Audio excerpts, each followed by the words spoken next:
Lot of hot potatoes in this one. Lot of worm cans. I better grab my 10-foot pole here. I'm gonna try to stay on the Nintendo topic. We'll see how well we do. Gonna try to keep things relatively light. So, as you might already know, the Chinese government is controlled by the Chinese Communist Party, a totalitarian regime that offers its citizens limited freedoms and thus strictly censors all forms of media and artistic expression within the country. Oh, darn it! Nuts! I already screwed up.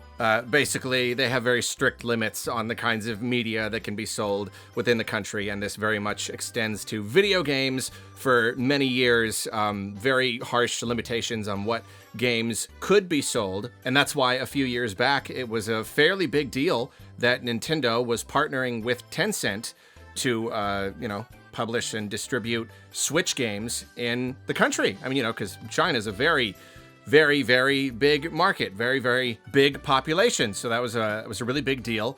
They officially released the Switch and had games there. Apparently, a pretty big limit on what games were available on the platform. A relatively small amount of them. But it seems at the moment that all might be coming to an end.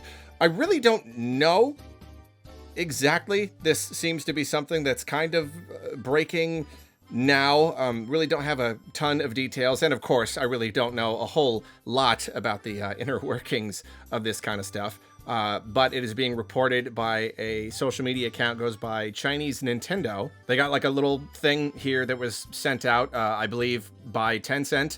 And it says, Tencent Nintendo Switch will shut down all online services in 2026 in China. eShop purchases will be possible until 10 p.m. March 31st, 2026. eShop download code redemption will be possible until 10 p.m. May 15th, 2026.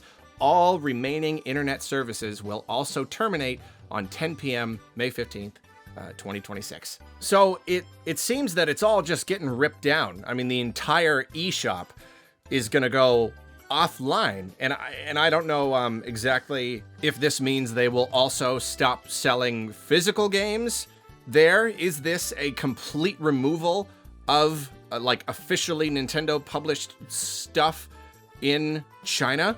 I'm not 100% sure, and they don't really give a lot of really concrete reasons why it's happening. There's some vague stuff about how there's a longtime partner of Nintendo involved in this process, and for some reason something about that is changing, and they just kind of can't anymore.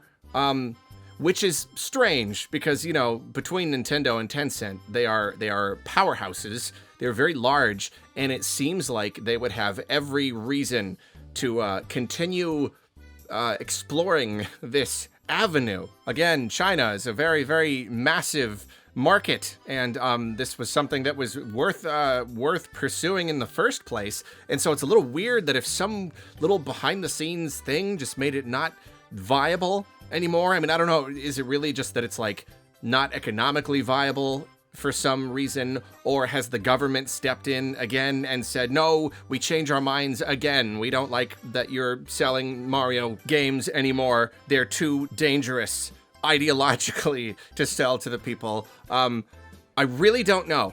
It is kind of weird and surprising if this does mean that Nintendo is essentially just losing the entire Chinese market. Now, I decided to do some digging into this topic. I decided to do a little additional research. I read the comments on the Nintendo Life article and found something shocking new development. One user by the name of Itachi2099, shout outs to you if you happen to be listening. Itachi says, my friend works as a teacher in China right now, and he said everyone basically buys the region-free Switches that they import from Japan or other regions anyways, so this isn't that big of a deal for Chinese console gamers in the end. And if that's true, then obviously that's great. I mean, I always assumed they were so strict about what video games could be sold. I thought that they would somehow put limitations on being able to just buy a Switch from somewhere else, from some other region. I don't know. Is it possible that it's just too hard to manage? It's just like too hard to like really seriously track every single purchase, every single shipment ever coming into the country, and make sure that, I mean, everybody's just buying electronic devices like crazy. So yeah, I really don't know how it works. But if it's true that like all of the the officially licensed Switches, through Nintendo and through Tencent being distributed in China, it's great.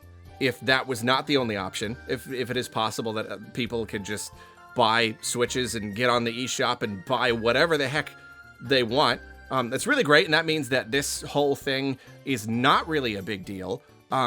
Is it possible that because of that, there really weren't that many sales through these official channels? And perhaps could that be why it is not economically feasible anymore to keep doing it, because people were just buying them elsewhere anyway? I don't know. Absolute pure speculation on my part. Whatever the case, though, this is interesting. Just kind of like, I don't know, they did it, and now they're just kind of not doing it anymore. And it's especially weird so soon before the launch of the Switch 2. You'd think that they'd be ramping things up. Or is it possible that they're taking this down, but then they'll start like a different thing, a brand new eShop for Switch 2, and then start the whole process all over again? Maybe they feel like they already made their money here and now they're done. Yeah, again, I really honestly don't know. But there is one other little detail here. I really didn't want to bring up the Tencent thing.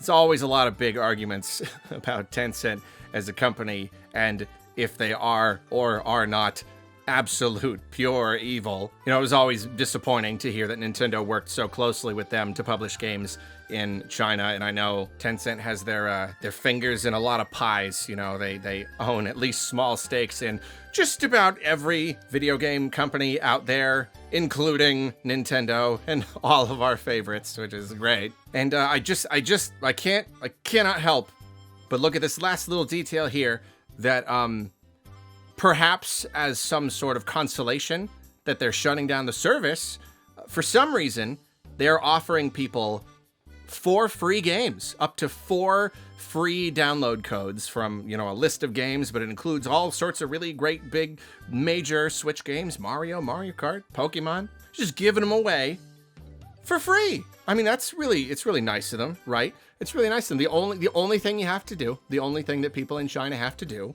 is, log into their WeChat service on the Switch console.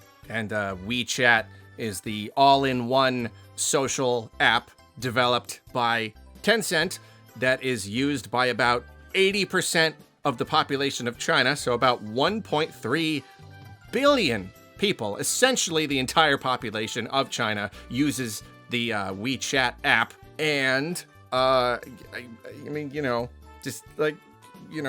Tencent works directly with the Chinese Communist Party and uses their WeChat app to run surveillance on the entire country. And I know that all of our apps are spying on us, but in this case, the app is used to keep tabs on everyone in China and identify and act against ideologies that the government deems dangerous, including, according to multiple reports, the incarceration and internment of ethnic minorities. But I don't know anything about that. That's just what I heard. I just know Mario eats mushrooms and shouts wahoo. That's what I know as a Nintendo content creator. And I only bring it up because, I don't want to like super wildly speculate about why, but I do just think it's interesting that if you want your free Switch games, you have to connect your WeChat app to your Switch. You have to associate that account with your Nintendo account for some reason. So anyway, Nintendo news. That's the end of that one. What's next? What am I recording next? Echoes of Wisdom has a spot on the timeline. All right, hey, that's a good one. I'm gonna go record that one. That'll be fun.